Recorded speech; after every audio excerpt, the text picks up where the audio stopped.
Hey, salut tout le monde, bienvenue à table, épisode 19. J'espère que tu vas bien. Moi, ça va très bien. Je suis en vacances. Puis à soir, ben, on a eu un petit orage. Donc maintenant que tout est rétabli, puis je pense pas que je vais perdre de l'électricité ici, parce que j'ai pas d'UPS sur mon PC. C'est mal. Je me suis dit pourquoi pas se jaser un peu. Donc, comme d'habitude, qu'est-ce qu'on fait? Je te dis un petit peu ce qu'il y a dans le back-end de la table, ce sur quoi je travaille ou pas, en fonction. Dans le fond, c'est tout ce qui est pas gaming ou à peu près pas. Après ça, on va regarder à ce que j'ai joué, les entrées et les sorties, puis après ça, le thème, les mécanismes que j'aimerais voir recyclés dans d'autres jeux. Puis là, je te parle pas là, de worker placement puis de deck builder, mais tu sais, te dire, il y a de quoi dans ce jeu-là, soit parce que je l'aime tellement, donc j'aimerais ça le revoir ailleurs, ou ben donc parce que le jeu qu'il y avait autour, j'ai fini par m'en lasser, mais il y avait quelque chose de spécial qui je pense qui mérite d'être placé ailleurs. On voit ça, comme d'habitude, c'est dans le dernier bloc. Mais là, bloc back-end. Comme je te dis, je suis en vacances, puis je game un petit peu beaucoup moins. Je fais plus de lecture. J'ai une pile de livres que je suis en retard à lire. Puis, tu sais, il y en a, là, tu vois, là, ceux qui sont sur la tablette d'en haut, c'est des livres que j'ai achetés puis que j'ai pas lus, puis j'en ai une autre pile dans le salon. On a eu de la belle température, puis pas humide. Donc, au lieu d'être à l'intérieur, air climatisé ou dehors à suer ma vie, il faisait chaud, sur le balcon, de la petite musique, le livre, un verre, de ce que tu veux, les deux pieds sur le pouf, puis je pouvais lire tranquille. C'est fantastique. Euh, Puis ça a été ma première semaine, donc beaucoup de repos et blablabla. Il m'en reste encore deux devant moi, donc ça va être de aller faire de la randonnée, aller me promener dans le bois, aller voir des chums, faire un peu de piscine avant que la saison soit finie puis qu'on retourne travailler. Fait que ça, c'est un petit peu dans le non-gaming, là où on en est en ce moment. Je me suis écrit ici une petite note, là, coup de gueule, là. Je savais pas où glisser ça ou comment le faire, mais Susan, on va s'en débarrasser au début, là. On va faire le chiolage au début, puis après ça, on va être un peu plus. Yeah! Les previews 2 puis 3 ans d'avance. Moi, tu sais, je suis pas très Kickstarter. Je le sais que il y en a dans vous autres. Ça Kickstart à taux de bras. Vous vous y êtes fait. Je pense que j'ai kickstarté là, à vie là, 5 jeux. Mon plus gros, c'était Earth. Puis c'était probablement le dernier que j'ai kickstarté. T'sais, j'ai fait la réimpression de Maki ou quelque chose de même, là, le petit jeu pendant l'occupation nazie là, de la France. J'ai eu la réimpression, c'était au tout début là, de quand je gamais de D6, Deep Space D6. Puis souvent, j'arrivais à la fin, là, je comprenais même pas comment ça marchait, le late pledge, puis whatever. Fait qu'à partir du moment où ma carte de crédit était à passer le schlick à schlick, dans l'année, je l'avais. Puis là, tu sais, il y a des titres que je vois passer qui m'intéressent. Mais, si bol, tu regardes là, leur, leur ligne de temps optimiste, là, leur gestion de projet pousse la livraison dans 2 ans, mettons. Là, tu sais, le bordel est pogné autour du monde. Le prix du gaz aussi reste encore incertain. Là, tu sais, là, ça sera pas la COVID, ça va être d'autres choses.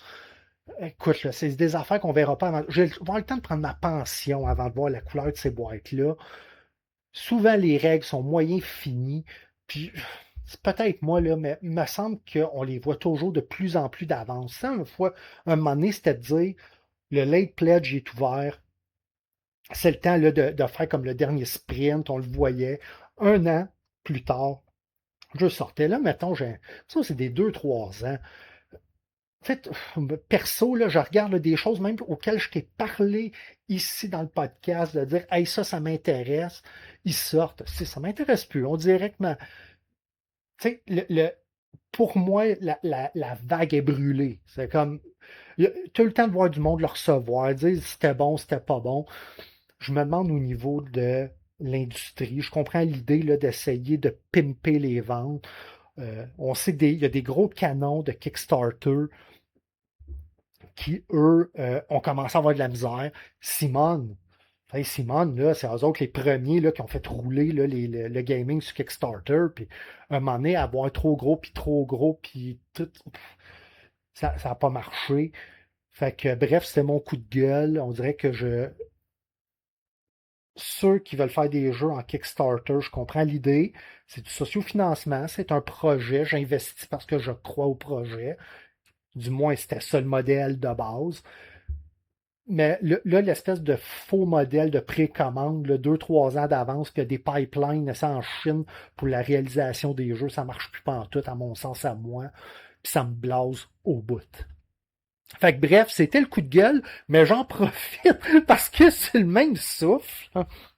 À croire, est-ce que je m'écoute pas parler? Mais je pense que les feuilles de route sont assez claires là-dessus. J'en ai kickstarté 2. C'est la première fois que je fais ça, puis 2 grosses productions. Le premier que j'ai kickstarté, moi qui kickstarte jamais rien, Uprising Curse of the Last Emperor. Euh, tu vois là ici une note de 8.4. La réimpression vient avec un mode solo dedans, une carte qui est plus petite. C'est un autre qui semble-t-il être un 4X, qui peut jouer en solo. Jusque-là, je ne sais pas, mais je trouvais qu'il lookait, je trouvais qu'il flashait. Les, les, les revues sont très bonnes. Semble-t-il encore là, c'est un monstre à tabler, c'est un monstre à apprendre, mais c'est une belle production. Puis je pense, je ne sais pas si je te l'ai déjà dit, mais on dirait que les jeux, pour moi, qui viennent avec des maps hexagonales, ils me tirent. Je peux pas t'expliquer pourquoi, j'en ai aucune idée. Tu sais, pourtant, là, ma une map fixe, là, tu sais, c'est le fun, t'as mets, puis boum. Probablement, là, le buzz de révéler le côté exploration qui m'interpelle là-dedans. Bref, puis, tu sais, ça ne viendra pas en retail. Ça, je pense, ça a été aussi un levier. Habituellement, j'attends les retail. D'ailleurs, il y en a un qui est, je pense, qui est en train de finir son Kickstarter. Puis, je vais attendre qu'il sorte en magasin. Puis, ça va être ça. Mais celui-là, je pense qu'il ne viendra pas en magasin, à moins qu'il y ait une boutique qui en achète quelques copies. Mais ça va rester quand même, j'appelle ça la grosse production qui vont vendre avec un cost. Fait que bref, Uprising, j'ai kickstarté ça, c'est la deuxième impression. Deuxième jeu que j'ai kickstarté, Earthsiege Arrival de Plague Island. Plague Island, entre autres, c'est 2 Minutes to Midnight. C'est du Stuart Tongue. Euh, Feuille de route, je vais dire particulière. Disons que le gars, il fait des projets de passion. L'équilibre est peut-être pas toujours au rendez-vous, peut-être que, tu sais, ça vient avec ses problèmes, mais habituellement, c'est des belles productions, tu sais, c'est des trucs, là, tu sens que, tu sais, Kickstarter ça, t'as vraiment l'impression que tu kickstart un jeu qui sortirait pas s'il n'y avait pas ça. Quand on regardait Simon avec les Zombicide, c'est un modèle d'affaires qui se sont fait autour de ça, mais il aurait pu imprimer moins de copies d'un coup, puis faire tourner ça à l'année. Tu sais, Stone Meyer, un peu là, leur modèle. Ici, Earthsiege, quand c'est du Plague Island, t'as vraiment l'impression de dire s'il n'y a pas des gens derrière, le jeu sortira pas. C'est XCOM. C'est un jeu qui se joue à deux, c'est un genre de card-driven game qui se joue à deux, avec un mode solo. Mais tu sais, c'est la Terre, il y a il va y avoir et des soldats et des bébites, il va y avoir des arbres de développement, des arbres technologiques autant du côté de l'humain que du côté des aliens. C'est un card-driven, fait qu'il va y avoir des cartes. Puis moi, aussitôt que ça s'appelle essaye de refaire XCOM, je suis un sucker pour ça, puis j'embarque à fond et manette. Puis encore là, je trouve qu'il look pas pire, fait oui, je me suis fait tenter. Puis tu sais, c'est quand même une chance que je prends parce que Ça pourrait être aussi, c'est pas le côté card-driven, mais tu sais, le thème, il sera pas sans rappeler Level 7 Invasion, que j'aime bien, que je joue à peu près une fois par année, parce que c'est un jeu que quand ça roule longtemps. La game peut durer. C'est à peu près 3 heures une game quand je le joue tout seul. C'est un table hog, mais c'est aussi XCOM. Ça veut dire chaque continent vient avec son plateau de développement. Fait que quand tu joues tout seul, t'as pas le choix. Tu joues les 5 factions, puis t'as de la figurine en masse, pas de la belle figurine, mais ça fait ce que ça a à faire de donner l'impression que la Terre est pleine, puis on est envahi. Bref, Level 7 Invasion, je suis sûr que c'est pas la première fois que je t'en parle. C'est un jeu que j'aime beaucoup pour simuler XCOM, mais il est pas facile à tabler. Il est long à mettre en place. Il faut que tu tires ta table. Moi, j'ai une table avec ça que je peux mettre des panneaux, là. Fait que c'est 7 pieds de long. Je laisse les cousins européens faire la translation de 7 pieds là, en mètres. C'est 7 pieds de long, puis j'ai une table carrée, là, elle est pas ronde de même, puis pas mal pleine à grandeur.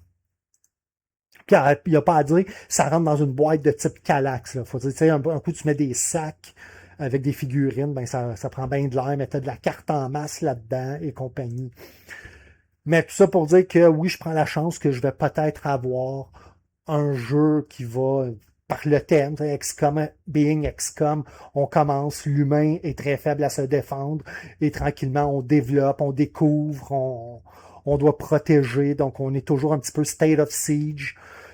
Fait que, ouais, le thème m'appelle, la compagnie, j'aime le côté où c'est que même quand il y a des défauts, tu sens qu'il y a du cœur en arrière de ça, tu sens qu'il y a de quoi de différent, et c'est vers là. J'ai kickstarté ça. Donc, ouais, moi qui viens de dire, j'aime pas kickstarter, mais je crois que dans les deux cas, leur feuille de route, lui, je pense que c'est mars 2027. Puis Hertz, je vais être en retard, là, je suis à peu près sûr, parce qu'il disait décembre 2026. Tant mieux si c'est là, je vais l'avoir pour Noël, puis je vais prendre mes vacances de Noël pour annihiler les extraterrestres. Mais je doute quand même, mais tu sais, c'est dans les deux cas, à partir du moment que je les ai pledgés, on est à l'intérieur d'un an. Fait que je trouvais aussi que c'était pas exagéré comme délai de livraison.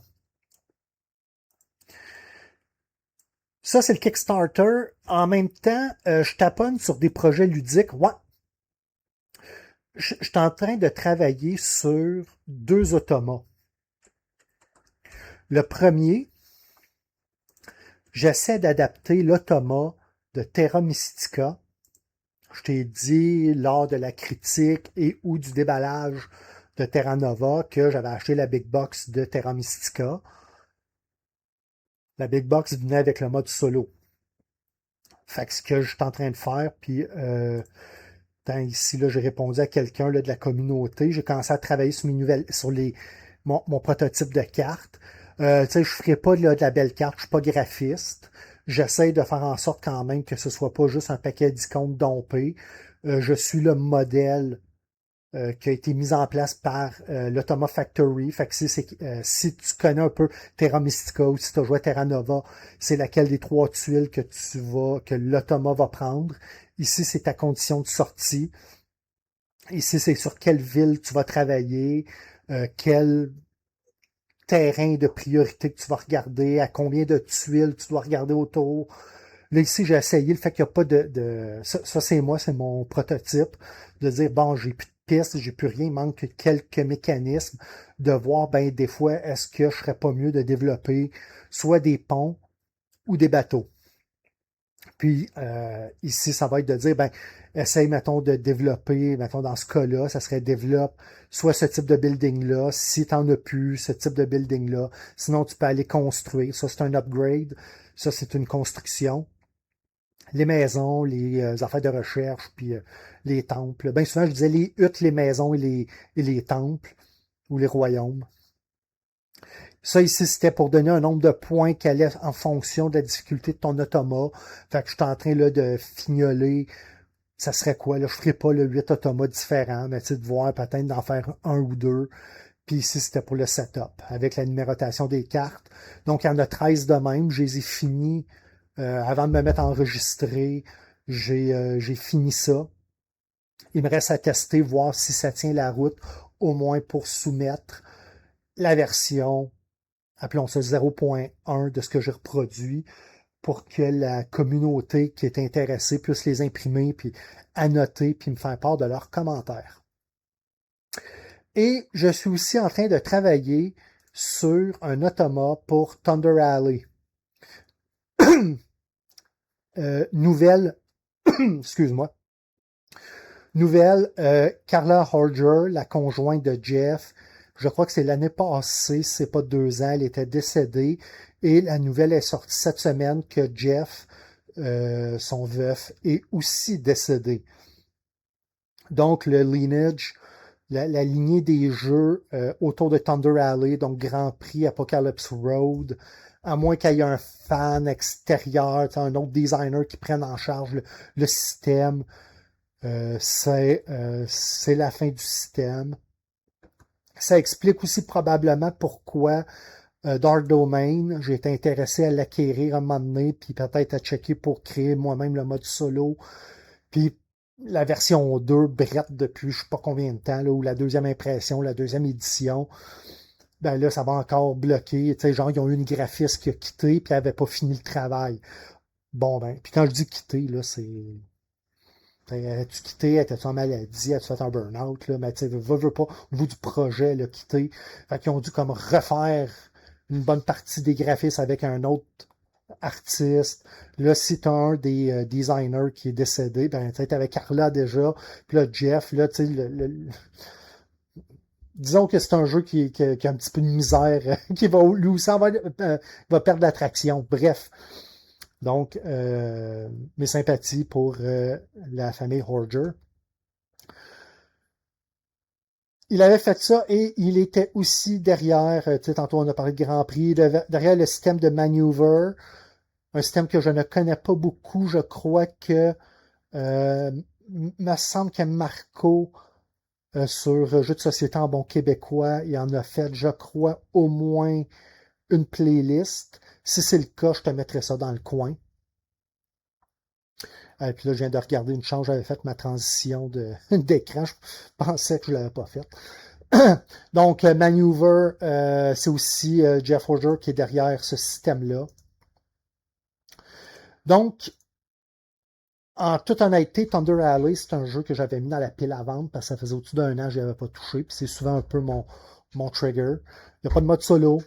À jouer à 2 puis 3 mains, c'est pas ma façon préférée.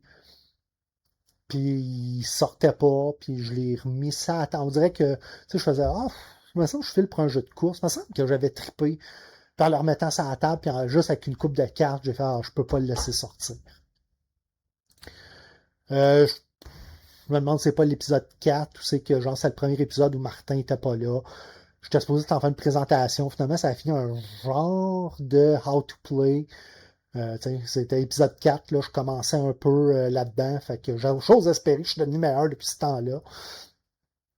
Mais grosso modo, oui, c'est un jeu de course, c'est un card-driven game, c'est un jeu qui a des... donc, tu joues tes cartes, essentiellement, tu ne joues pas une voiture, tu joues une équipe.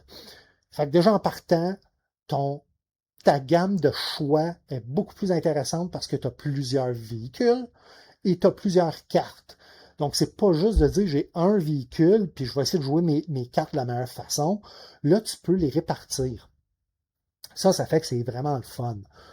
2, tu as les systèmes de linkage pour simuler le fait que c'est du NASCAR. Donc, avec des autos qui sont souvent très collées pendant la course, veux pas, parce que c'est pas des monoplaces, ils ont de la tôle autour. Ben, aujourd'hui, peut-être plus de la fibre de verre, là, mais il y a un châssis autour, donc ils peuvent se permettre des fois de se tamponner un peu.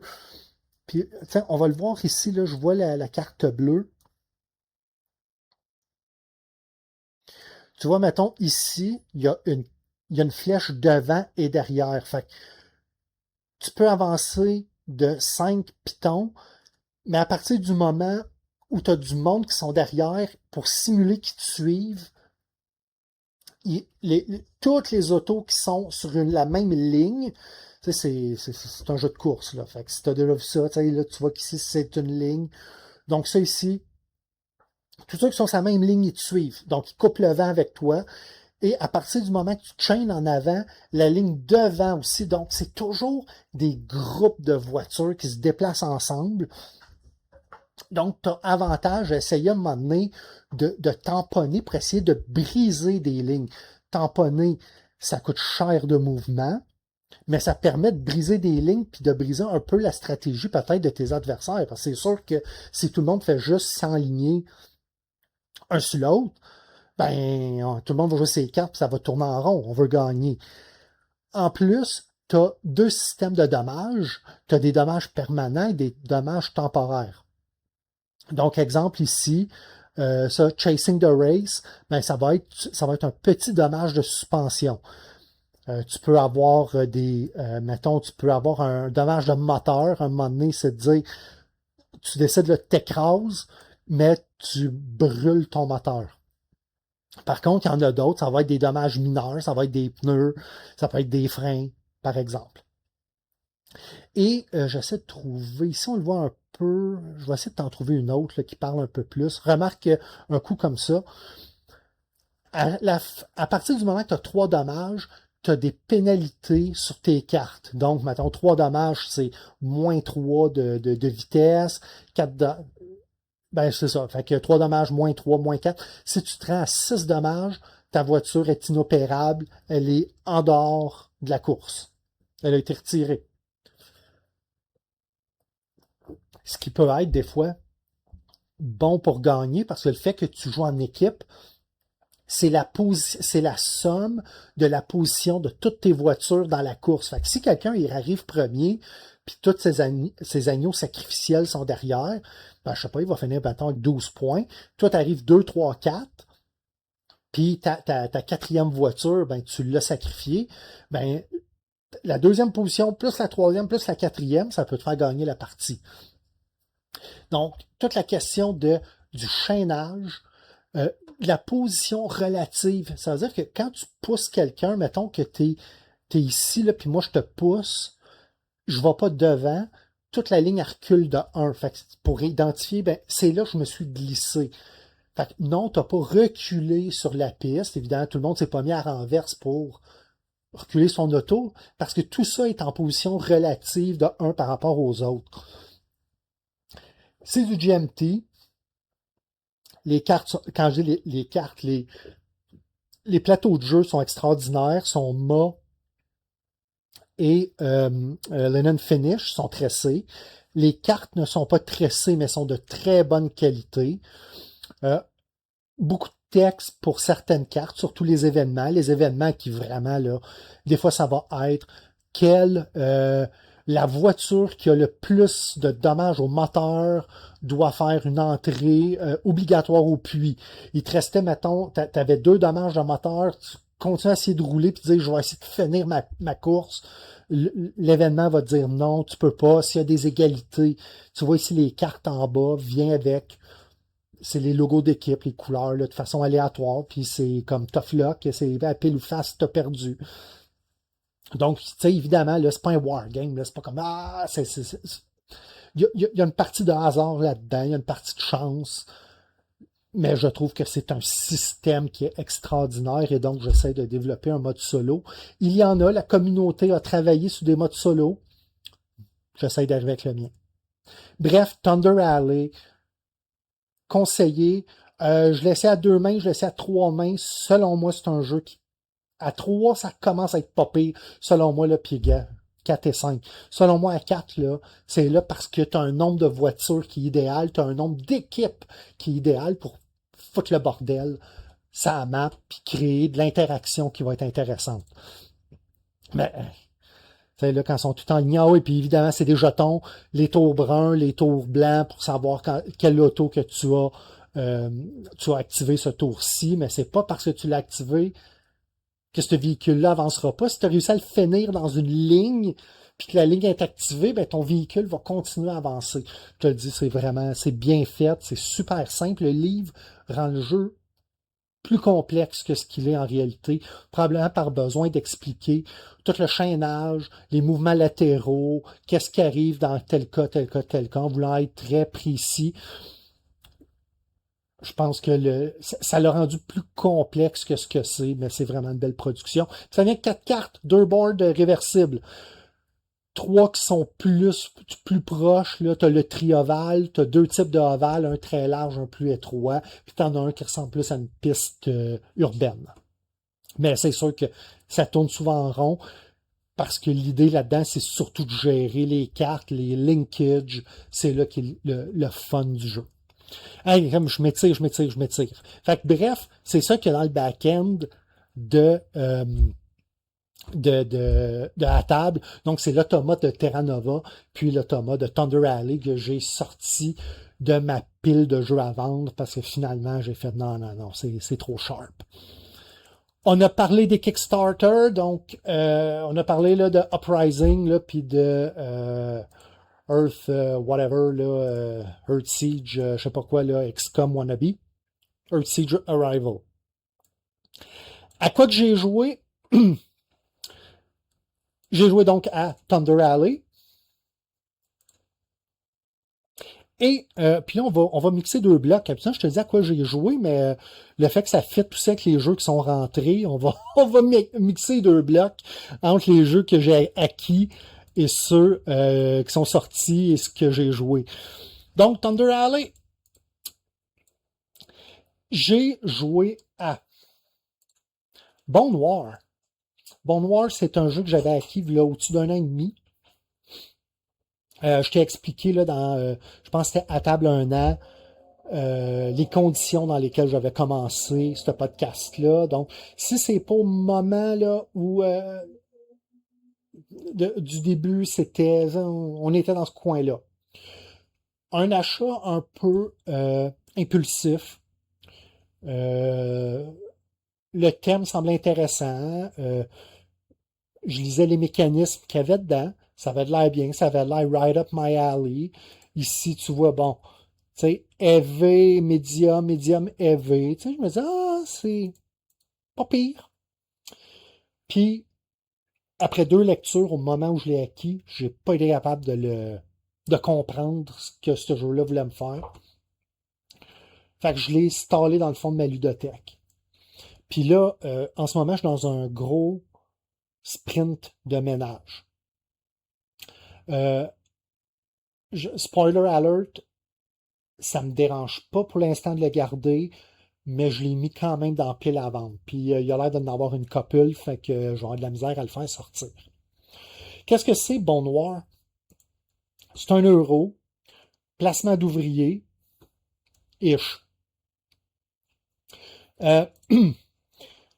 Tu commences, tu as ton plateau personnel, puis Bon Noir, là, ça vient, là, bon, il y a tout un historique. Grosso modo, il y avait 2 paléontologistes, Marsh et Copper, je pense. On le voit-tu ici? Non, bref.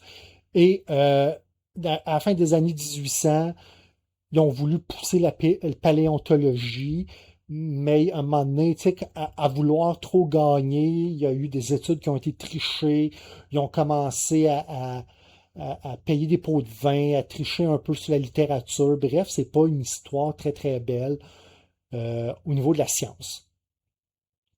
Donc, comme joueur, qu'est-ce que tu fais? Il faut que tu ramasses des os pour bâtir des squelettes, pour bâtir de la littérature. Je suis un académique, j'ai été à l'école longtemps, thème pas pire. C'est un worker placement, classique. Thème qui n'est pas sans rappeler Darwin Journey. Mais au lieu de faire le tour des Galapagos, d'aller sur les Galapagos, hein, mais tu sais, de trouver des... c'était pas des carcasses d'animaux, mais c'était de découvrir des espèces. Ben ici, tu vas aller creuser sur des sites. Là, ici, tu vois là, le Nebraska. Tu as 3 niveaux pour aller chercher des ossements. Tu as des actions. Et Premier blocage de ce jeu-là, c'est un autre euro qui essaye de tout faire. Sur ton plateau personnel, là, tu vas avoir 3 kits de cartes. Tu as des cartes qui vont faire des actions d'équipe. Les actions d'équipe, c'est celles qui te permettent d'aller sur les 6 sites d'équipe ici, puis tu as une série, mettons, de 4, 5 actions. Là, genre, tu peux planter une tente, tu peux aller chercher un ossement, tu peux faire l'action qu'il y a là, tu peux aller chercher une carte, puis il me semble qu'il y a d'autres choses.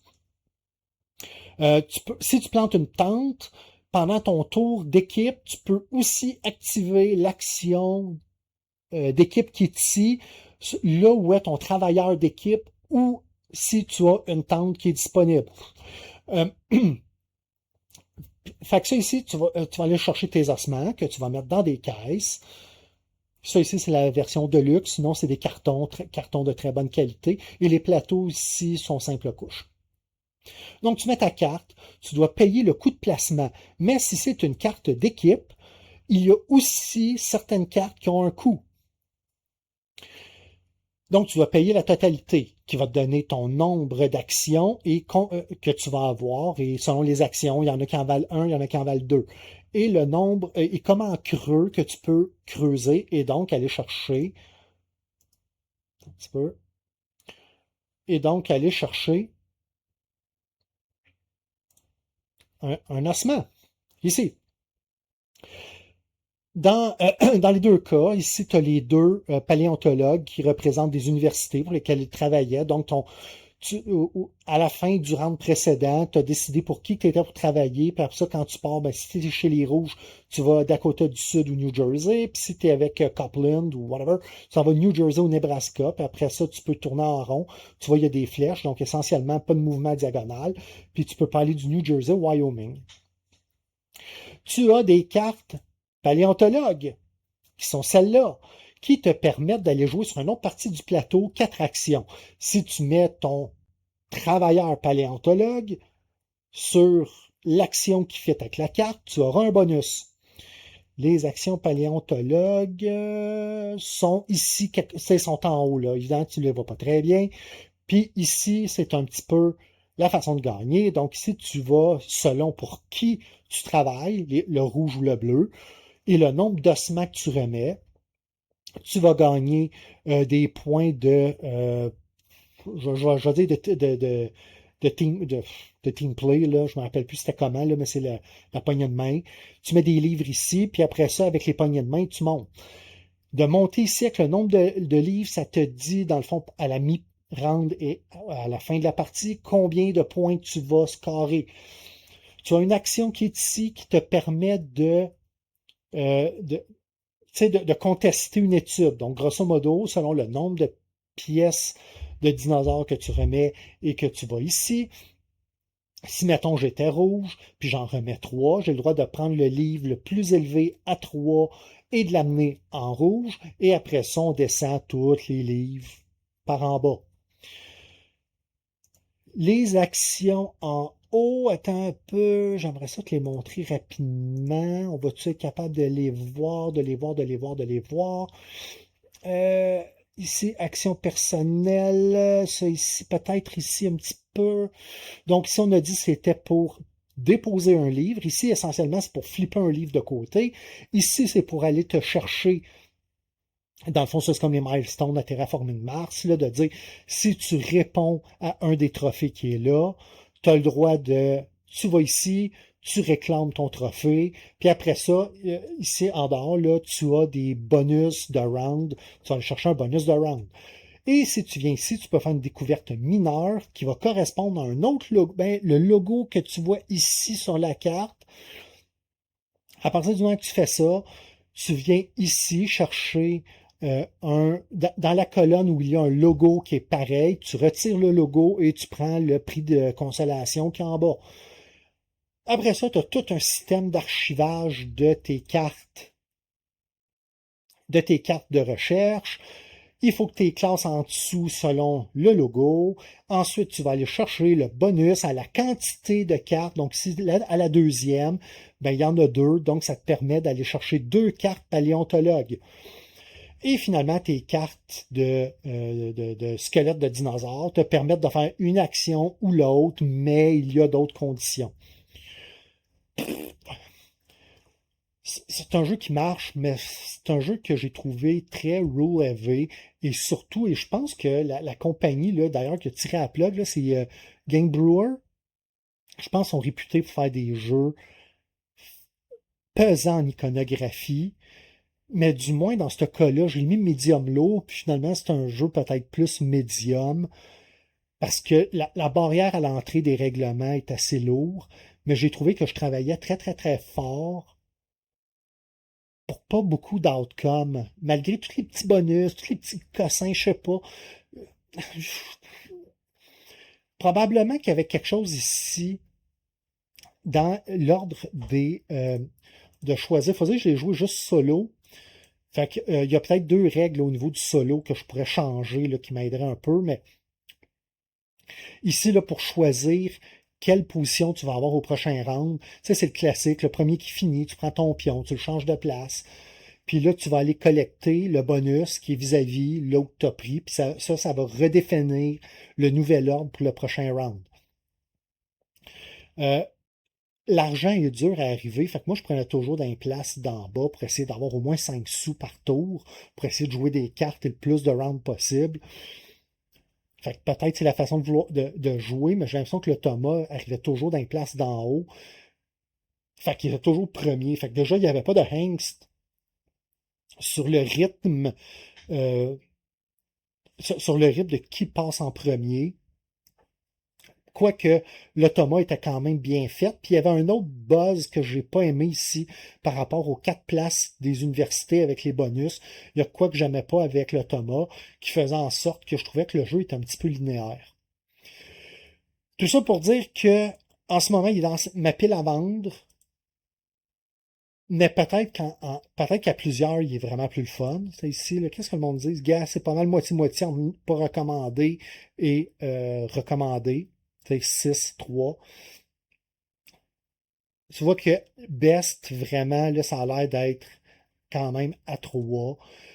Mais ça a fini que j'ai trouvé que c'était Euro, tout ce que tu peux sacrer dedans.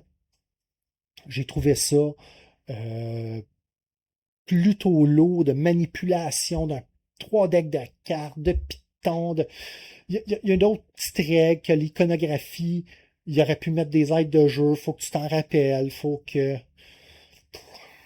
Fait que c'est ça. Si c'est quelque chose que tu as, que tu es intéressé, whatever, il y a déjà un excellent aide de jeu qui a été fait. Il est en anglais, mais moi je m'en sers. Il marche très bien. Tes actions paléontologues avec tout ce qu'il y a à faire. Tu sais, vois-tu ici, il y a 4 actions, mais ils ont toutes des trucs, ils ont toutes des bullet points. Puis tu as tes actions d'équipe. Par ça, tu as toutes les autres actions gratuites qui se trouvent être essentiellement des bonus et des trucs de même, plus quoi faire quand tu passes. Puis ce que j'ai fait pour m'aider à l'apprendre, comme je fais souvent, j'ai fait un petit tête de jeu pour Théodore, pour l'automat, que j'ai regroupé en, euh, en thèmes. Donc les actions, voici tout ce qui touche les actions, voici tout ce qui touche les bonus, voici tout ce qui touche les cartes, les couvercles, les jetons, les tuiles et qu'est-ce qu'il fait quand il passe. Fait que si c'est quelque chose qui t'intéresse, essayer. Moi, personnellement, je ne paierais pas le gros prix pour, mais si des fois tu le vois sur le marché secondaire, du moins autour de Montréal, là, au Québec, il y en a plein. Je sais pas de quoi ça a l'air de ton côté de l'océan, si tu m'écoutes en France ou en Belgique. Puis, si tu l'as essayé, parce que tu sais, quand même, Game Brewer, on tire à la plug. Fait que c'est-tu quelque chose que tu as essayé avant qu'il tire la plug? Tu vois qu'ils ont quand même Oak, que j'ai vu passer, que si je réussis à trouver un bon prix qui m'intéresse. Stroganov, peut-être, ou si je trouve à bon prix, Gugong, tu sais, c'est pas des jeux de boîte là, qui ont fait Algae qui a été bien reçu. Tu vois ici là, à quasiment 8, mais avec un niveau de complexité là, attends, qui est quasiment un Eklund. Fait que, tu sais, il y en a quand même là, des pas pires. Le jeu de cartes Arkwright. Alors, regardons ensemble Gugong.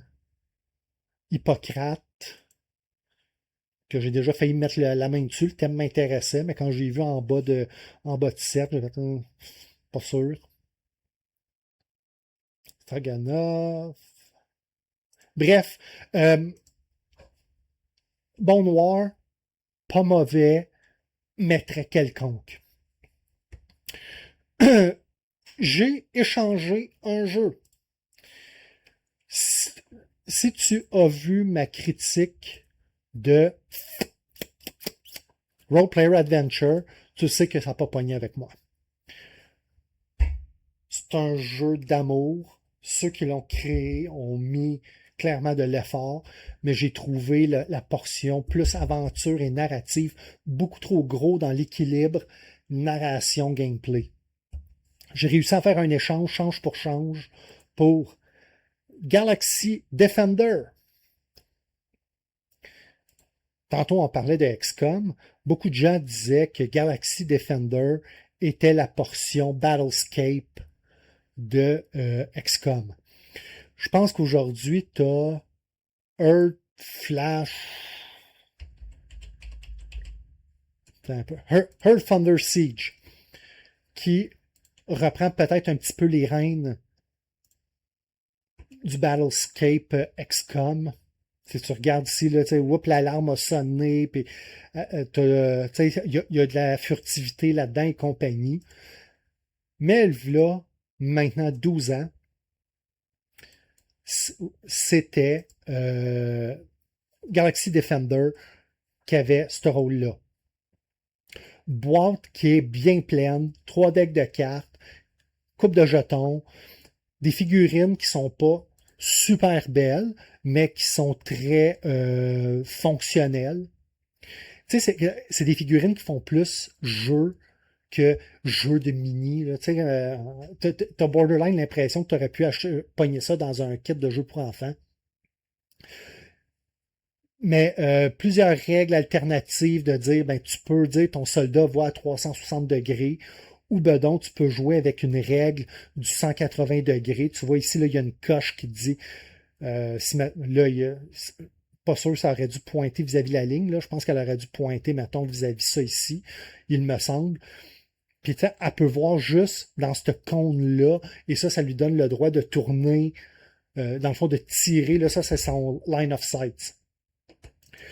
Tu peux upgrader tes soldats. Il y a un système de tuiles ici. Donc, ça, c'est ton personnage. Là, c'est comme un honeycomb de même. Puis là, tu peux venir plugger un paquet de tuiles dessus. Tu as, je crois, il me semble que c'est 6 panneaux. C'est 5 ou 6 panneaux réversibles. Fait que, tu sais, tu peux faire un paquet de, de, de maps. Puis j'ai regardé vite, là, tu peux quasiment faire, je pars dans le désert, j'arrive à la porte du vaisseau et je rentre dans le vaisseau. J'ai même pas lu au complet là, le livre de scénario. Moi, à date, là, mes boards n'ont pas warpé. La personne qui me l'a donné en a pris grand soin. Bref, j'ai pas fini de lire les règles, mais c'est quelque chose auquel je suis emballé. Là. Tu sais, j'ai commencé un peu à fiddler avec les figurines. Moi, habituellement, je fais un setup, je lis les règles, puis je gosse avec le matériel. J'essaye de l'apprendre dans l'action. Fait que j'ai bien hâte d'essayer ça, voir si c'est à la hauteur de la réputation qu'il a. Et le dernier que j'ai joué, mais non le moindre, Army of Darkness. Army of Darkness, j'ai fait la critique, je l'ai pointé à 8. Va voir ma critique là, si tu veux savoir de quoi j'en pense. C'est un tower defense. Ce qui est à se rappeler, c'est que c'est pas un accident de char. Ça, c'est le gros bout. C'est un jeu qui tu sais, je me rappelle de Z Garcia de Dice Tower qui déteste les jeux un peu wishy-washy. Probablement que ça le rendrait en furie. Parce que, tu sais, il a fallu que j'ai dû house ruler certaines règles ou certains états de la carte. Mais sinon, le mécanisme pour que Evil Ash apparaisse est bien fait. L'approche là, des factions. Tu sais, c'est toutes des choses qu'on a vues dans des wargames. Mais ça marche très bien. Les déplacements, je trouve que c'est très clair. Il y a des gens qui disaient que c'était pas clair où c'est qui étaient les différentes sections. Probablement parce que, bon, ben, tu sais, ici, tu as un escalier. Peut-être l'escalier n'était pas clair pour dire, ben, si tu es ici, tu peux monter là. Et là, oui, tu as une flèche qui te le dit, puis tu as une flèche qui est ici qui te le dit. Fait que tu peux monter là, puis ici, tu sais, de la ligne qui est là, en faisant le tour, tout ça ici, c'est l'artillerie Est. Et en arrière du livre, ils disent que l'artillerie Est est une tuile qui peut être euh, sur lequel il y a une interaction. Je dirais peut-être que mon plus gros problème, c'est de savoir ici, un coup que la porte est ouverte, est-ce qu'il faudrait considérer que ici c'est rendu une flèche blanche et que tout le monde pourrait rentrer là, parce que, tu sais, dans le fond, la porte principale a été franchie ou faut le jouer, non, ils sont encore en train de se battre devant le château, puis ils vont rentrer de tout bas, de tout côté, mais ici, nos défenses sont encore trop fortes. Ça, c'est un point, c'est peut-être mon plus gros point de contentieux là, face aux règles. J'ai la version Standy, je te la suggère plus que fortement. On va voir ma critique, mais il y a un problème de production avec l'extension puis miniature. Fait que si tu vas chercher ça pour la mécanique supplémentaire du roi Arthur, pas du roi Arthur, mais du duc Henri, tu vas avoir un problème parce que les cartons ont été imprimés à l'envers. Fait que c'est à ça que j'ai joué. Donc, qu'est-ce qui est rentré? Ben, Galaxy Defender, ici, c'est rentré dans ma ludothèque en remplacement de Role Player Adventure. Et j'ai acheté Army of Darkness, genre une semaine avant le début de mes vacances, parce que j'ai eu une opportunité, le prix était bon en plus. Puis je le regrette pas. Puis en plus, ben, si t'es fan de la licence, ben, ça s'est rendu là. Il est en avant. Seulement, je mettais Nemesis. J'ai poussé Nemesis, puis j'ai mis cette boîte-là devant. Parce que je voulais avoir là, en ce moment dans mon Craving Evil Dead. Qu'est-ce qui est sorti? Si on en a parlé, si on en a parlé, si on en a parlé, si on en a parlé, si on en a parlé, si on en a parlé, j'ai sorti Escape from Stalingrad Z. C'est drôle, je t'en parle, puis j'ai comme l'impression, c'est une vieille note, j'ai l'impression que je t'en ai parlé à l'épisode 18. Bref, un jeu que j'ai acheté encore là quand j'étais en arrêt de travail, puis que j'avais oublié dans le fond de mon armoire. Il y en a d'autres qui se sont parkés devant. Puis en faisant le ménage, je fais ah ouais, c'est vrai, j'avais ça.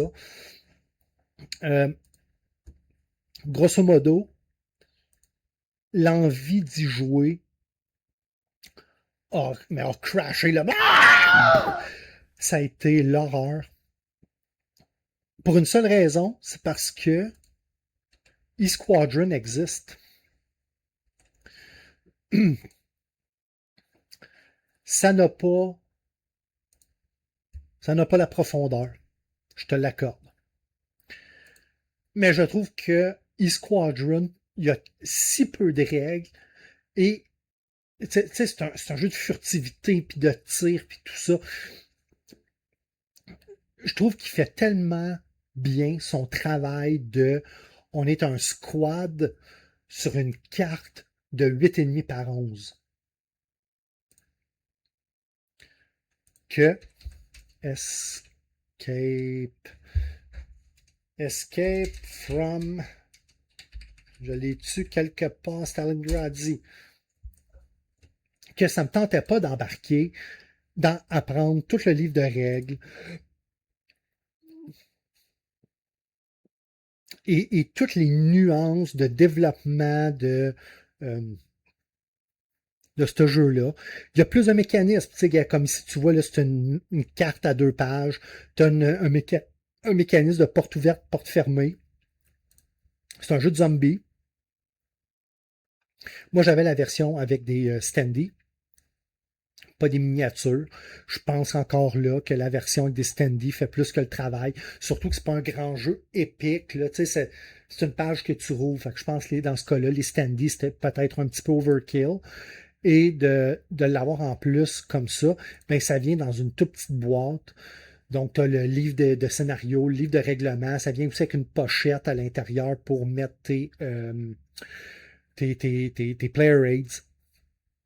Bref, j'ai commencé à l'apprendre. Ça a zéro intérêt. Fait que je l'ai vendu. Puis C'est ça qui est ça avec Escape from Stalingrad. Je l'ai-tu noté? Je pense que je l'ai même pas noté.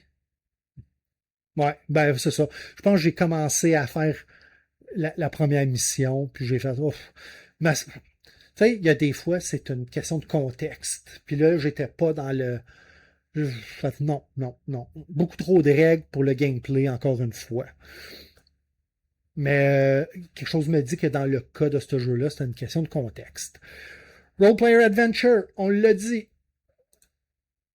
On l'a dit, puis j'ai fait une revue, tu peux la voir. J'ai vendu Terra Mystica Big Box. J'ai réussi à y trouver un acheteur. Terra Mystica, tu peux voir ma revue sur Terra Nova. Dans le fond, c'est mon achat de Terra Nova est une réaction à ma découverte de Terra Mystica. Jeu fantastique, mais solo, puis la communauté, là, les pros, ils disent, c'est un jeu qui se joue pas très bien à deux. Il faut le commencer, les gens disent à trois, puis à deux peut-être, là, mais c'est 3 et 4 là, qui est le sweet spot. Et c'est un jeu qui est un peu comme des échecs. Il n'y a pas tant de règlements que ça, mais il faut que tu joues souvent pour devenir bon, ce qui n'arrivera jamais. Fait que, out la grosse boîte, out les expansions qui sont dedans que j'aurais jamais touché anyway, in Terra Nova, ça fait plus que la job pour moi. Ça, c'est parti sous des jours meilleurs. J'ai vendu un excellent jeu parce qu'à un moment donné, il faut que je fasse de la place. Puis celui-là, ça faisait sûrement 2 ans que je n'avais pas touché. Puis c'est un jeu qui n'est pas difficile, mais à tous les fois que je venais pour le retabler, j'avais de la misère à le partir. Un coup que ça jouait, ça allait bien, mais on dirait qu'au début, là, ça clochait pas, qui fait que je le sortais pas, et donc, quand je voulais jouer un petit jeu de cartes rapide, j'allais vers d'autres choses. C'est 51st State. Jeu fantastique qui marche très bien. L'Automa Borgo aussi marchait vraiment bien pour ce que ça avait à faire. C'est un jeu qui est étonnant à quel point ça ramp up vite. Ma meilleure game, j'ai été capable de la rapper en 4 rounds, mais semble-t-il que quand tu deviens moindrement compétent, c'est 3 rounds une game de pro. Puis c'est à la fois un avantage et un inconvénient. Je trouve que c'est trop vite. Tu n'as pas le temps de voir ta machine se développer, mais ton premier tour, tu fais voyons donc, j'ai pas le temps de rien faire. Deuxième tour, déjà, tu sais comment, wow, je suis capable de tout faire ça.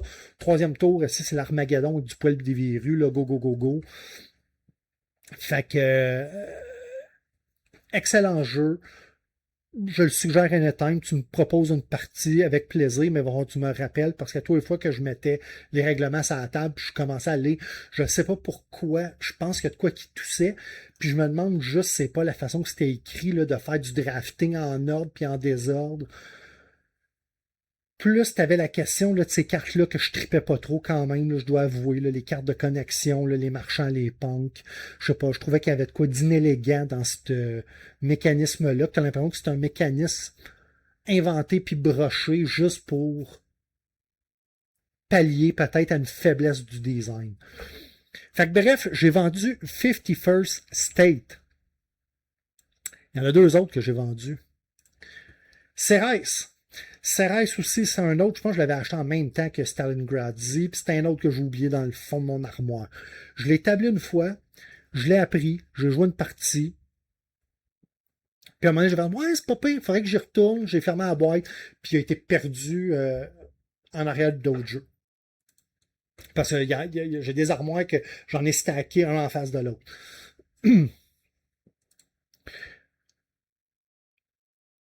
J'ai trouvé ça correct, sans plus. Le thème me laissait froid, puis je le sentais pas. Euh, 2 des grosses particularités, tu sais, là, la rondelle, puis t'as juste accès à une partie de la rondelle. On l'a déjà vu, bon, le marché de cartes, on l'a vu. T'achètes des cartes, t'as des travailleurs sur ton plateau. 2 des affaires qui étaient un peu particulières, c'est que tu as des travailleurs colorés. J'essaie d'en trouver. Et voilà. Qui sont dans un pool commun. Donc, genre, il faut que tu actives une action qui te permet d'aller chercher dans le fond, des spécialistes. Et ces spécialistes-là, tu peux les parker sur certains de tes buildings, de ton engin, qui vont te permettre de les activer. L'autre patente que je trouvais qui était originale, mais qui fait en sorte que la barrière d'entrée est une coche plus dure pour un jeu assez simple, c'est que chacune des actions peut être activée par une ou plusieurs des autres actions.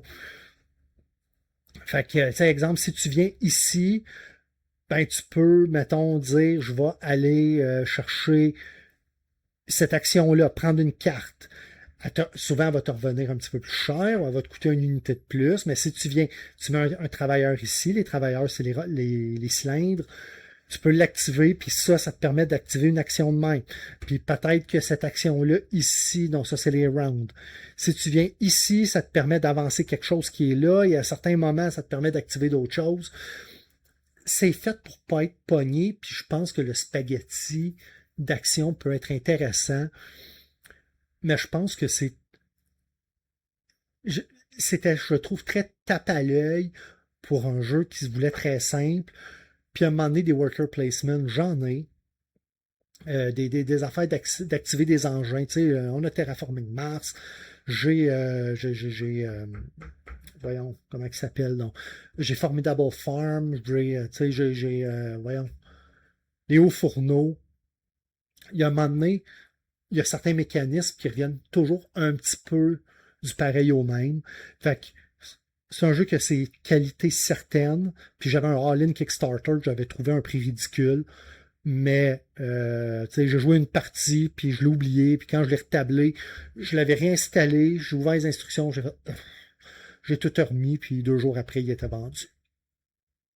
Dernier jeu que j'ai vendu, Spooktacular. Spook, je pense que je t'ai fait une critique de...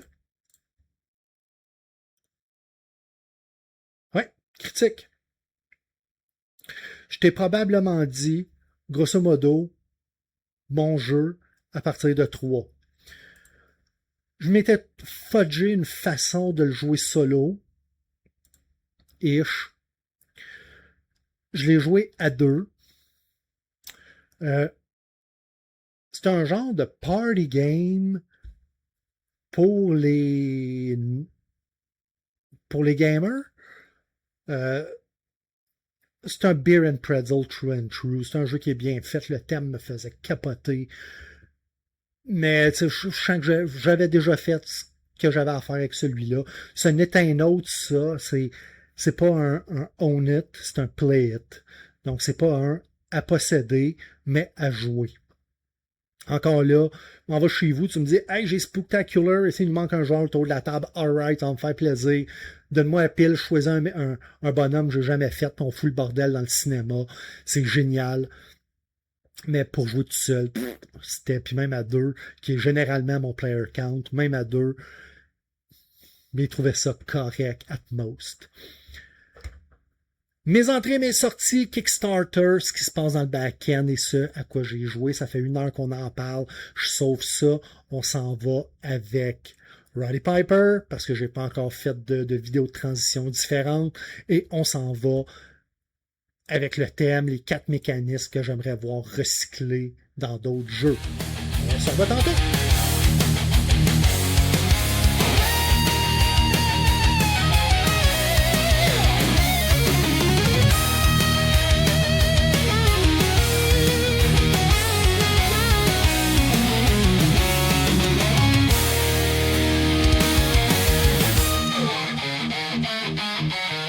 On est de retour après Roddy Piper. Donne-moi des pouces, écris-moi. J'essaie de te répondre quand je peux et ça me fait plaisir de vous jaser.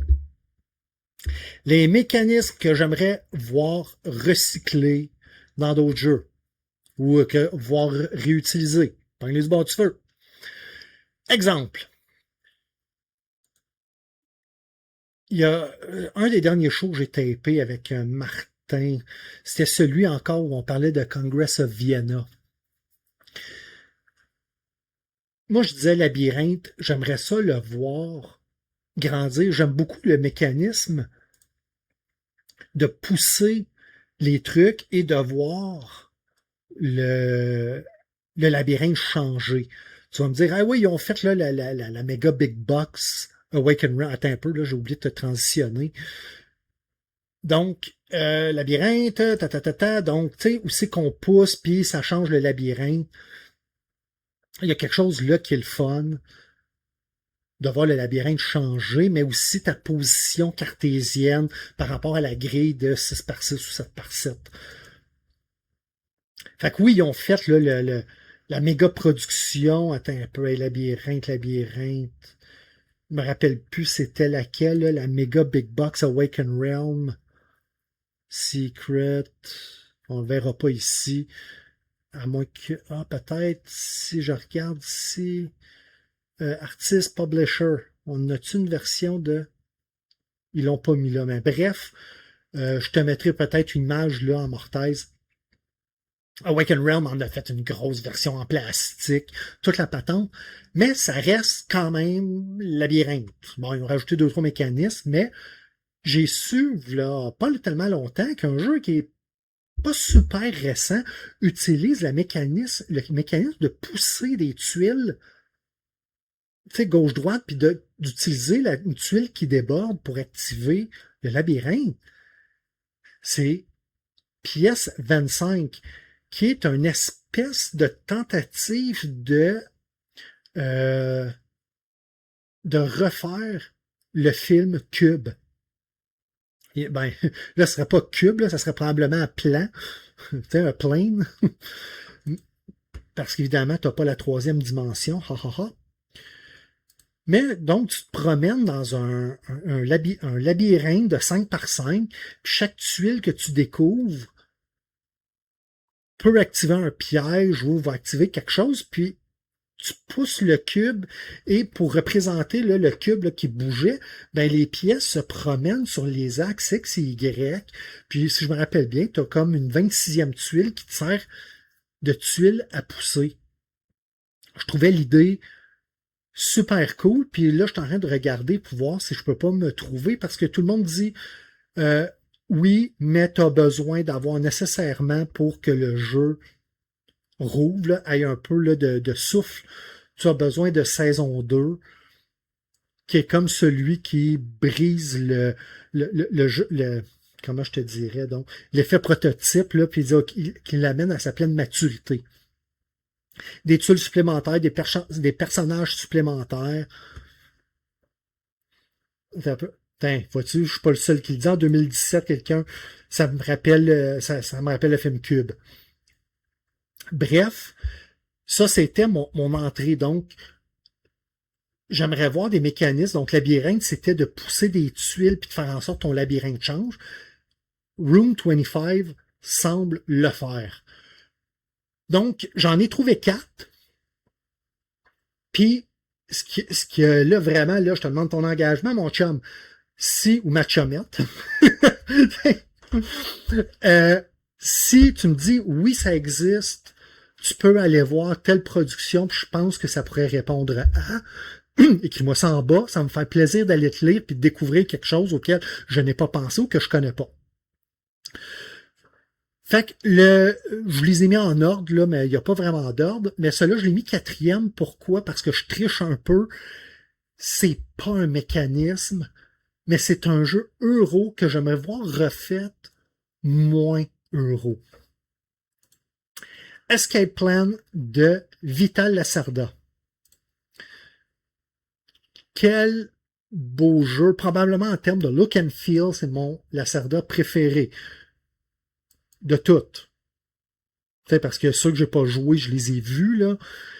Mais tu sais, de voir que la ville, elle est là, tu sais, d'avoir qu'il y a des polices partout et la façon dont ton personnage se promène, les personnages qui sont là avec la valise, tu te promènes par couleur. Fait que si on dit que tu as le droit à 3 mouvements de couleur, il y a des règles dans l'eau, là, mais tu sais, faisons fi de, mais ça pourrait être mettons un là, un en vert ici, puis un pour rentrer dans le building. Fait que ça, je suis parti de là.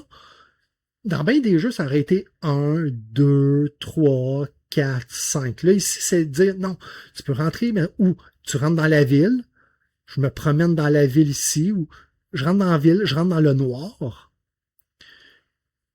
puis je passe ici, puis après ça, je passe dans le vert. Dem, 3 mouvements, 1, 2, 3. Il manque mon quatrième pour rentrer ici. Mais si je passe en bateau, 1, 2, 3.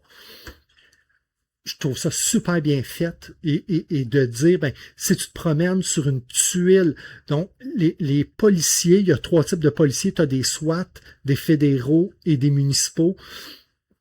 De mémoire, je pense que c'est pour certaines cartes pour te protéger ou whatever, là, que, tu sais, exemple, tu peux peut-être briber ou donner des pots de vin aux officiers municipaux, mais pas aux fédéraux, des trucs de même. Le système de déplacement, de trouver des tuiles, d'aller te promener dans des buildings, d'aller engager ici, là, c'est, mettons, là, c'est le spot, tu sais que tu as des bikers, tu peux engager des bikers pour te défendre, donc ils travaillent à ta solde.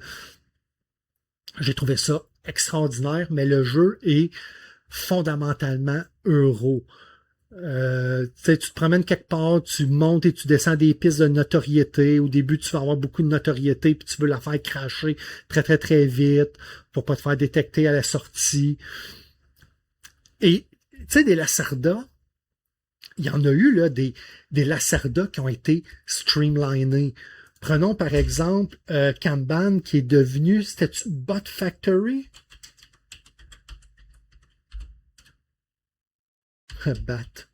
Bot Factory. C'était-tu? Ouais. Me semble c'est ça. Ouais, c'est ça. In a Kanban way.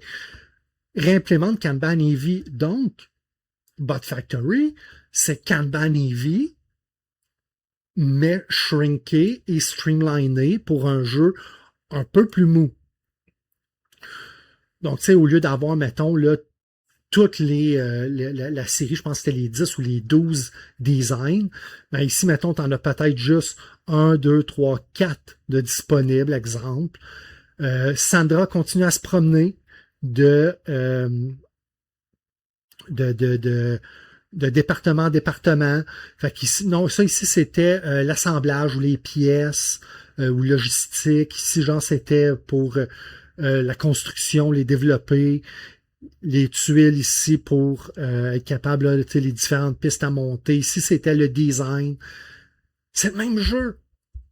Rapetissé, ils ont changé certaines mécaniques pour le rendre plus accessible puis plus rapide. Un qui a moins pogné, c'était Mercado de Lisboa. Si je me rappelle bien, c'est supposé d'être une réimplantation légère de Lisboa. J'ai joué ni à Lisboa, ni à celui-là.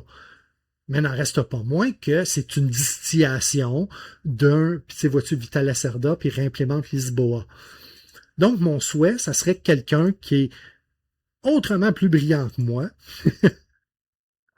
arrive avec une façon de distiller Escape Plan, peut-être d'en faire quelque chose de, puis je vais oser le dire, moins Lacerda, moins tête, moins fermé, mais en gardant le thème, puis idéalement avec au moins la portion carte que je trouve génial pour se déplacer, se promener. Je trouve que c'est ce qui en faisait sa très grande force. Donc, numéro 4, j'avais dit que c'était pas vraiment un mécanisme, mais appelons ça là, le mécanisme de déplacement et de conception de la carte de Escape Plan. J'aimerais voir ça révisé. Le deuxième jeu qu'on va se parler, c'est un jeu que, encore là, c'est probablement une question de moment. Je le voulais, puis je pense que j'ai pas fini une game. Je me souviens, par exemple, au moment où je lisais les règles, tout était nébuleux, mais c'était ma période où tout était nébuleux anyway. Novaroma. J'ai pas accroché, pas en tout. Je me souviens, entre autres, que ça m'écœurait un peu que sur les 8 actions disponibles, tu sais, il y en a un ici, tu as une piste de chariot, Puis tu as une piste de bateau, puis ici, c'est pour, comment on appelle ça, donc, Area Majority. Fait que j'ai fait, hey, t'as 3 mécanismes qui sont assez plates. Je pense que le jeu se jouait plus ici, puis c'est là que j'ai pas mis mon temps. Anyway, ça n'enlève pas moins que j'aimerais ça revoir ce mécanisme-là de choix d'action. De dire que tu en as 8, tu les brasses, tu les mets ici, sur une matrice, et quand tu mets ton travailleur, tu as le droit d'avoir les 2 actions que tu croises. Ici, en plus, tu avais César. Et si tu t'alignes avec César, il te donne un boost à ton action. Si après ça, tu arrives et tu mets un deuxième travailleur, on va prendre, mettons, là, lui ici, quand il a mis là, son mauve, il a mis son travailleur ici, il a bénéficié sur l'action de la balance. Il a force 1 parce qu'il est tout seul, force 2 parce qu'il est avec César, et force 1 pour cette patente-là. Ensuite, le monde continue à jouer, on place des workers. Lui, il arrive, puis il fait boum, il en met un autre ici. Donc, son action chariot est juste à 1, mais il y a 2 travailleurs, donc son action qui est ici, il peut la refaire, mais en plus, là, elle est bonifiée, elle est encore plus forte. Je trouve que ça marche tellement bien encore une fois. Tu sais, de dire, absolument, tu as un hangst là, de dire qui va aller autour de César ou qui va se mettre plutôt en ligne et en colonne avec César. Tu vois ici, vert, il a été chercher l'action qui est ici, il l'a simplement, mais l'action bateau, elle est automatiquement boostée à cause de la présence de César. Après ça, il est venu ici, son action parchemin, whatever, est simple, mais son action balance, elle est boostée par la présence de César. Puis ça, j'ai trouvé que c'était wow comme mécanisme. Et ça, j'aimerais ça, revoir ça. Le défi, par contre, c'est, tu sais, dans ce cas-là, là, c'est une grille de 4x4. Donc, 8 actions. Si tu veux pas qu'ils se répètent les actions, c'est de trouver 8 actions qui sont cool. Et je pense que c'est peut-être un peu ce qui a blessé, à mon sens, ce jeu-là. Donc, tu sais, ici, tu vois l'action avec des gens ici, c'est probablement engagé.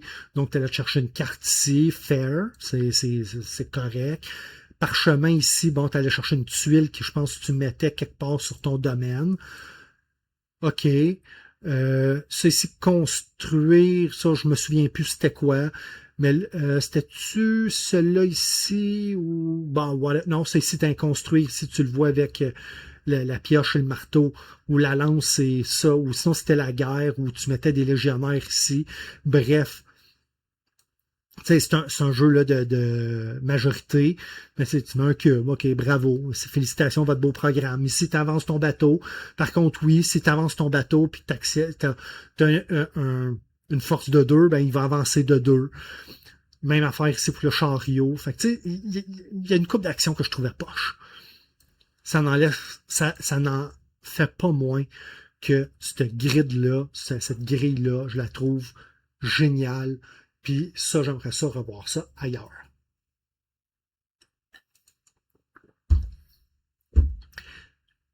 Prochain,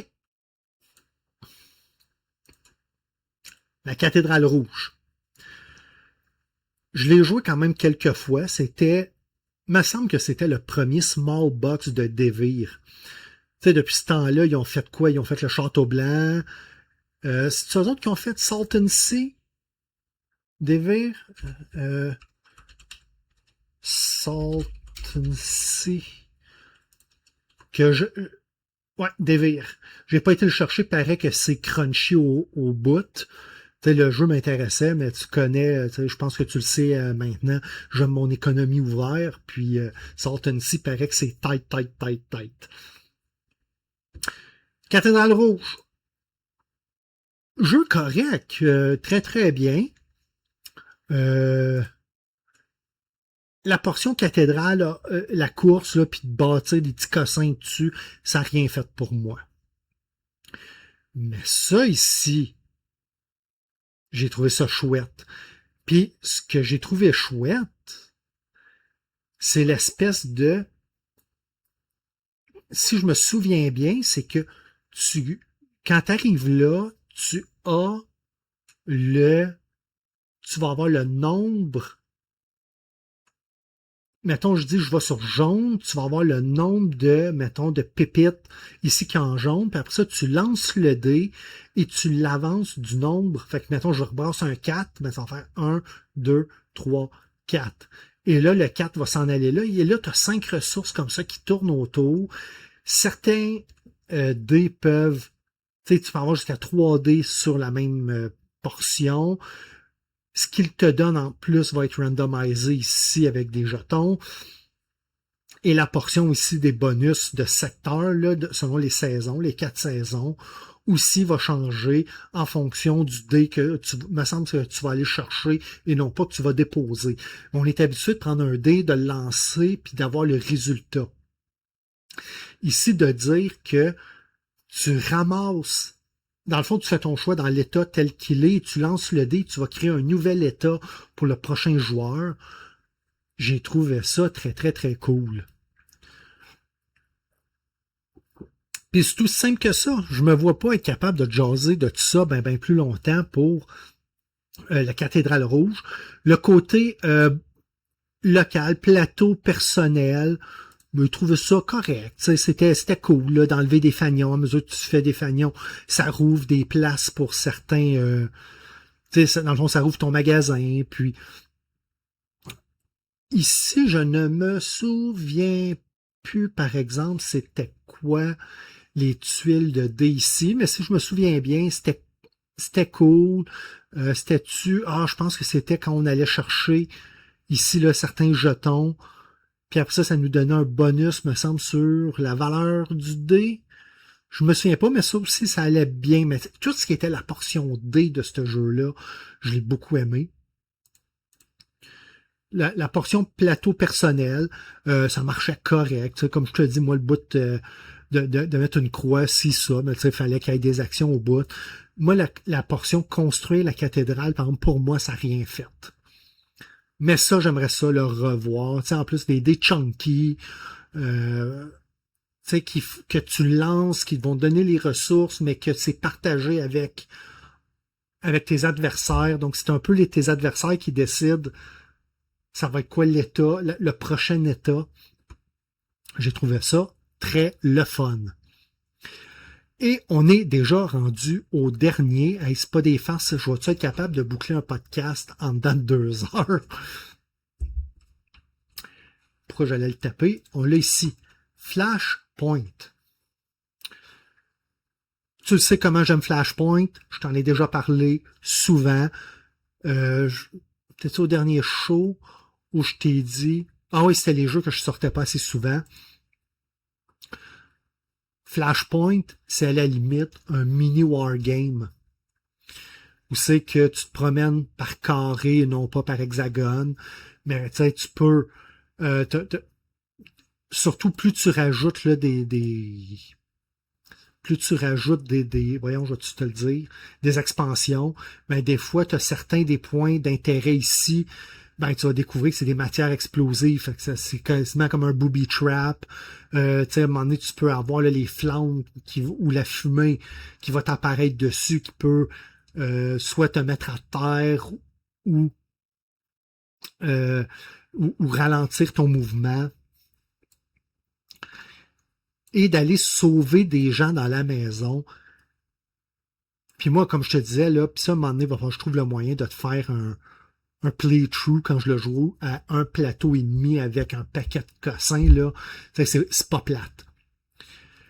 J'aimerais ça que quelqu'un revive ce système-là, grosso modo, puis je sais pas comment, mais tu sais, simple. Dans cette simplicité-là avec... Tu sais, les maisons, là, c'est pas compliqué, c'est facile à voir, mais tu rouvres des portes, tu fermes des portes. On pourrait rajouter des fenêtres. Ils ont rajouté le mécanisme... Oui, c'est vrai, ils ont rajouté le mécanisme des fenêtres à ouvrir et à fermer, mais que ce soit du SWAT.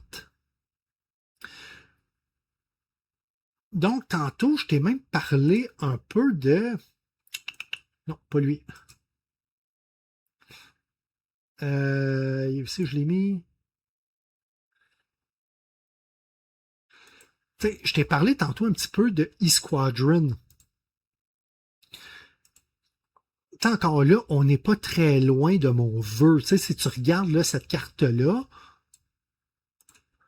et on était rendu avec Flashpoint. Je sais pas à quel point. Tu sais, regarde là que on n'est pas très loin d'un de l'autre. Ici, bon, tu as les flèches. Est-ce que ça pourrait être avec un système de cartes qui décide des, euh, des itinéraires de marche? Ici, grosso modo, la façon que ça marche, c'est que selon là, les dés puis la valeur, ben, à un moment donné, il va suivre les flèches blanches ou les flèches noires.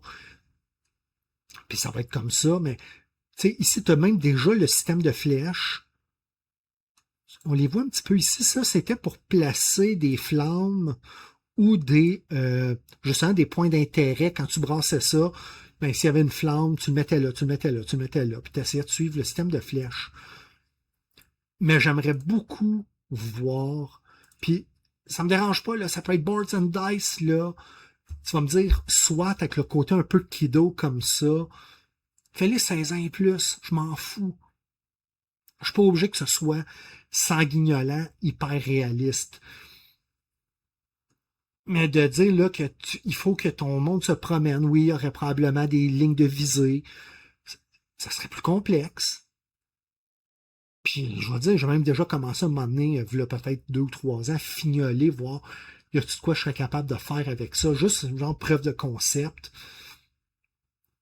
Parce que ça me ferait vraiment plaisir. Essentiellement, ça pourrait devenir ce que Police Precinct a essayé de faire avec difficulté. Tu sais, il y avait le jeu de pompier, puis ça, c'était le jeu de police, et Police Precinct avait des bonnes idées, mais je trouvais qu'il était un petit peu incomplet. On pourra sûrement y revenir dans un autre podcast, là, où si quelqu'un pose une question en commentaire là-dessus, je pourrais peut-être y revenir euh, dans le fond, là, dans un podcast à jaser là, pour répondre à ça. Mais Police Precinct, jeu de police, mais tu vois qu'il y a de la misère à péter le set, tandis que, je l'ai tu ici, non, on va reculer d'abord. Flashpoint, tu vas me dire qu'il n'est pas liable plus élevé, mais en tout cas, moi, je l'ai mis quand même un 8 là-dessus. Best à 4, c'est vrai.